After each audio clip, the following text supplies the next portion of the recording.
भक्तगणों, आज आपको श्रीमद् भागवत 17 स्कंद में चौथा अध्याय हिरण्यकशिपु के अत्याचार और प्रहलाद के गुणों का वर्णन की कथा कहूँगा। आप इसको ध्यानपूर्वक सुने और भक्तगणों इस चैनल को लाइक सब्सक्राइब जरूर करें। कृष्ण भगवान आपका आपके परिवार का कल्याण करें। सुनिए, नारद जी कहते हैं, युधिष्ठिर, जब हिरण्यकशिपु ने ब्रह्मा जी से इस प्रकार के अत्यंत दुर्लभ वर मांगे, तब उन्होंने उसकी तपस्या से प्रश्न होने के कारण उससे वे वर दे दिए। ब्रह्मा जी ने कहा, बेटा, तुम जो वर मुझसे मांग रहे हो वे जीवों के लिए बहुत ही दुर्लभ है, परंतु दुर्लभ होने पर भी मैं तुम्हें वे सब वर दे देता हूँ। नारद जी कहते हैं, ब्रह्मा जी के वरदान कभी झूठे नहीं होते, वे समर्थ एवं भगवत रूप ही हैं। वरदान मिल जाने के कारण हिरण्यकशिपु ने उनकी पूजा की। तत्पश्चात प्रजापतियों से अपनी स्तुति सुनते हुए वे अपने लोक को चले गए। ब्रह्मा जी के वर प्राप्त करने पर हिरण्यकशिपु का शरीर स्वर्ण के समान कांतिमान एवं हष्ट पुष्ट हो गया। वह अपने भाई की मृत्यु का स्मरण करके भगवान से द्वेष करने लगा। उस महादैत्य ने समस्त दिशाओं, तीनों लोकों तथा देवता, असुर, नरपति, गर्ध, गरुड़, सर्प, सिद्ध, चारण, विद्याधर, ऋषि, पितरों के अधिपति, मनु, यक्ष, राक्षस, पिशाच, राज, प्रेत, भूतपति एवं समस्त प्राणी के राजाओं को जीतकर अपने बस में कर लिया। यहाँ तक कि उन विश्व विजयी दैत्य ने लोकपालों की शक्ति और स्थान भी छीन लिए। अब हो नंदन वन आदि दिव्य उद्यानों के सौंदर्य से युक्त स्वर्ग में ही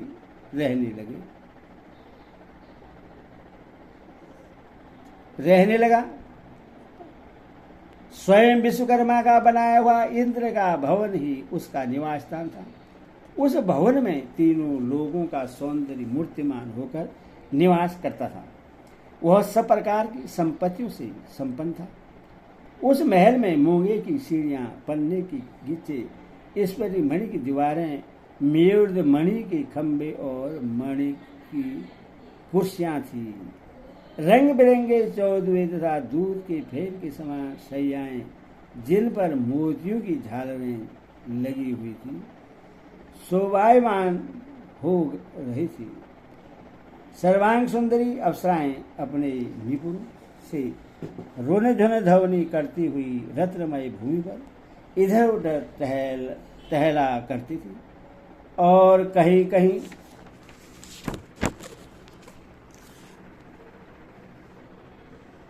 उसमें अपना सुंदर मुख देखने लगती थी।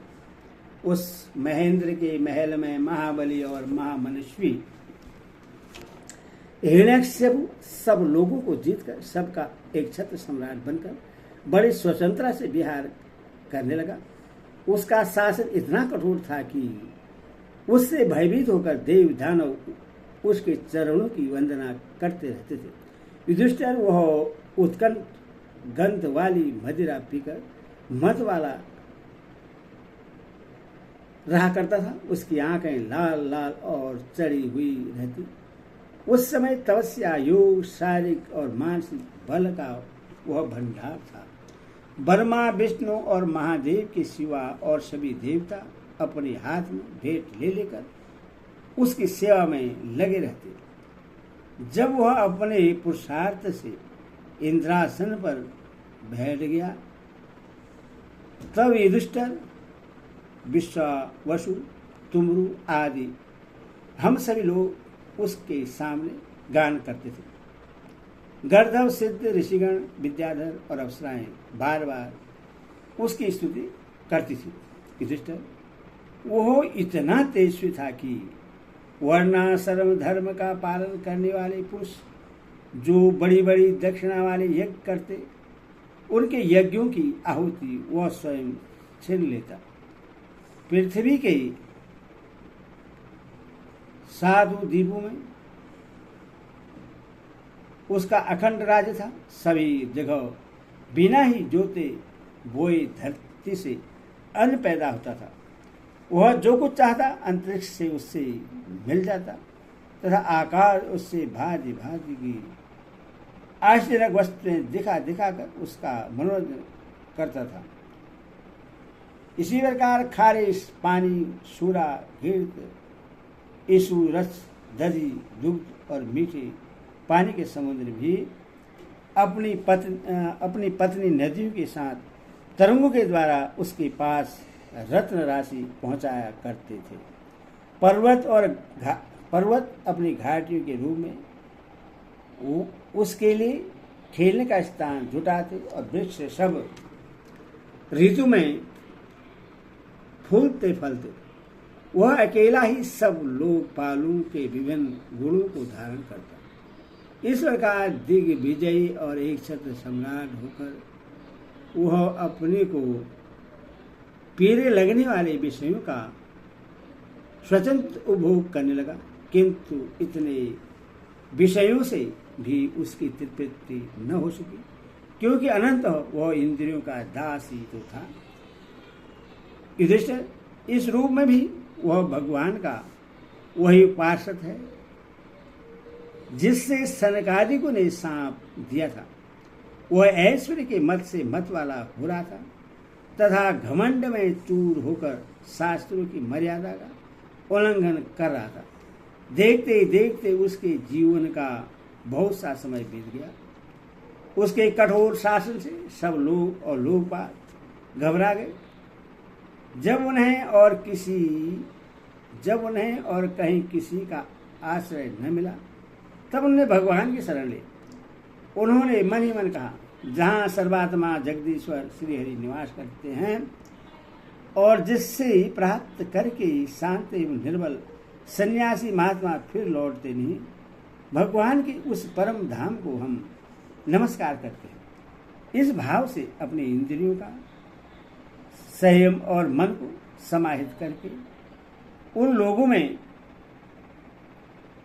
खाना पीना सोना छोड़ दिया तथा निर्मल हृदय से भगवान की आराधना की। एक दिन उन्हें मेघ के समान गंभीर आकाशवाणी सुनाई पड़ी। उसकी ध्वनि से दिशाएं गूंज उठी। साधुओं को अभय देने वाली वह वाणी यो थी, श्रेष्ठ देवताओं, डरो मत, तुम सब लोगों का कल्याण हो। मेरे दर्शन से प्राणियों को परम कल्याण की प्राप्ति हो जाती है। इस नीच दैत्य की दुष्टता का मुझे पहले से ही पता है, मैं इसको मिटा दूंगा। अभी कुछ दिनों तक समय की प्रतीक्षा करो। कोई भी प्राणी जब देवता, वेद, गाय, ब्राह्मण, साधु, धर्म और मुझसे द्वेष करने लगता है, तब शीघ्र ही उसका विनाश हो जाता है। जब वह अपने बैरहीन, शांत और महात्मा पुत्र प्रहलाद से द्रोह करेगा, उसका अनिष्ट करना चाहेगा, तब बल के कारण शक्ति संपन्न होने पर भी उससे मैं अवश्य मार डालूंगा। नारद जी कहते हैं, सबके हृदय में ज्ञान का संचार करने वाले भगवान ने जब देवताओं को यह आदेश दिया, तब वे उन्हें प्रणाम करके लौट आए। उनका सारा उद्वेग मिट गया और उन्हें ऐसा मालूम होने लगा कि हिरण्यकशिपु मर गया।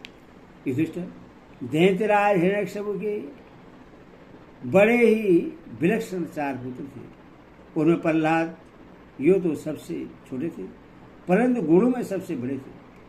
वे बड़े संत सेवी थे,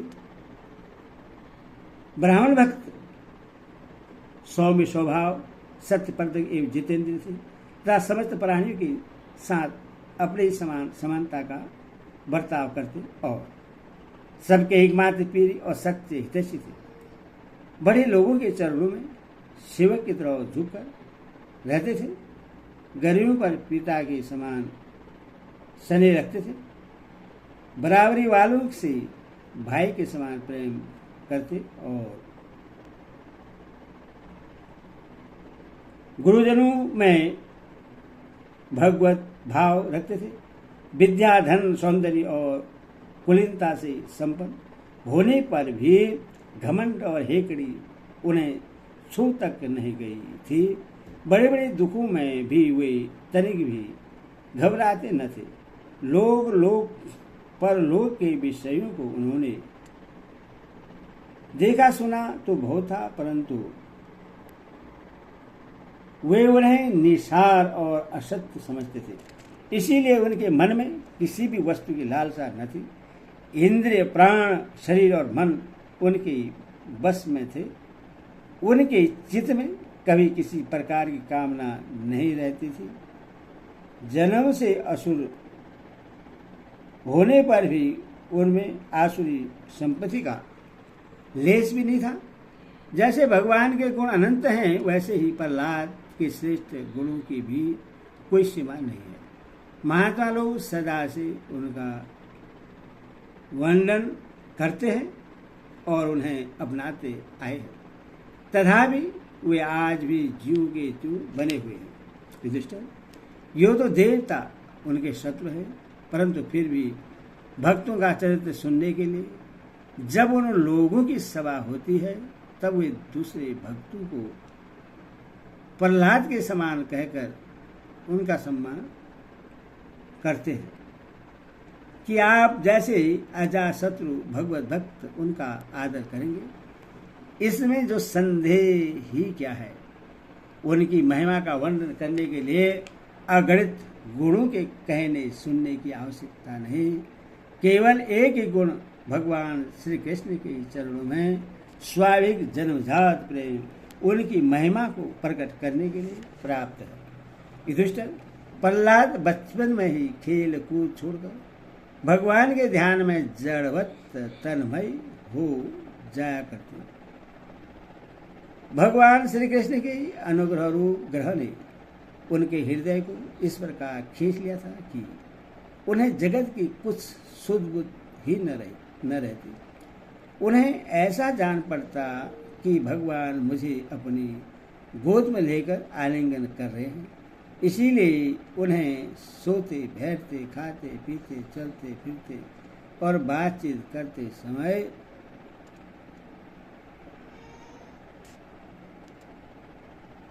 इन बातों का ध्यान बिल्कुल न रहता। कभी कभी भगवान मुझे छोड़कर चले गए, इस भावना में उनका हृदय इतना डूब जाता कि वे जोर जोर से रोने लगते। कभी मन ही मन उन्हें अपने सामने पाकर आनंद और उद्रेक से ठहाकर हंसने लगते। कभी उनके ध्यान के मधुर आनंद का अनुभव करके जोर से गाने लगते। वे कभी उत्सुक हो बेसुरा चिल्ला पड़ते, कभी कभी लोग लज्जा का त्याग करके प्रेम में छनकर नाचने भी लगते थे। कभी कभी उनकी लीला के चिंतन में इतने तल्लीन हो जाते कि उन्हें अपनी याद ही न रहती, उन्हीं का अनुसरण करने लगते। कभी भीतर ही भीतर भगवान का कोमल स्पर्श अनुभव करके आनंद में मग्न हो जाते और चुपचाप शांत होकर बैठ रहते।